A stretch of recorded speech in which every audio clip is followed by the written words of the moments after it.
le président de la Fédération internationale des Jeux scolaires. Cette édition est un défi pour le Maroc, pour votre fédération aussi. Parlez-nous un petit peu de vos objectifs pour cette édition ainsi que de leur participation en général. Alors c'est un défi, c'est vrai, d'organiser les gymnasiades au Maroc, mais c'est aussi basé sur des certitudes. Vous savez, le Maroc est un grand pays d'accueil, c'est un grand pays d'organisation et de mise en scène des plus grands événements, qu'ils soient sportifs, culturels, populaires. Donc on a toute confiance sur le Maroc pour organiser une gymnasiade historique, pour plusieurs raisons. D'abord parce que c'est un record du point de vue du nombre de pays, 58 pays. C'est un record donc du point de vue du nombre d'athlètes, pratiquement 3000 athlètes.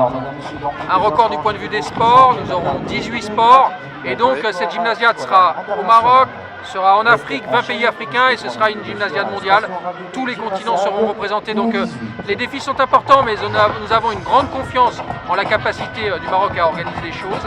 Et puis surtout à donner un esprit de l'hospitalité qui est très connu du Maroc. On le voit dans ce village aujourd'hui, on le voit dans les hôtels, on le voit à tous les moments de cette gymnasiade. D'accord, alors une question à laquelle vous serez le mieux placé à vous répondre.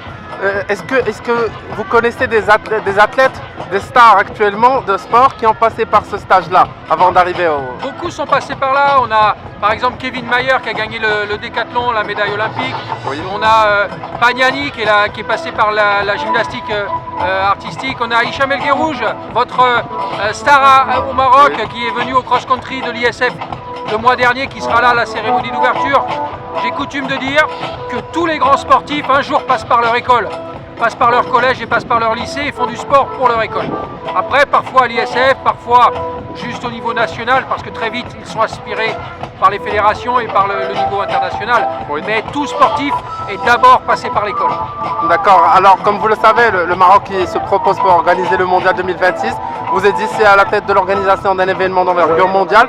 Vous avez déjà pu observer les infrastructures, les installations. Qu'en dites-vous déjà? D'abord, c'est vrai que je suis président de la Fédération internationale, mais je suis aussi français.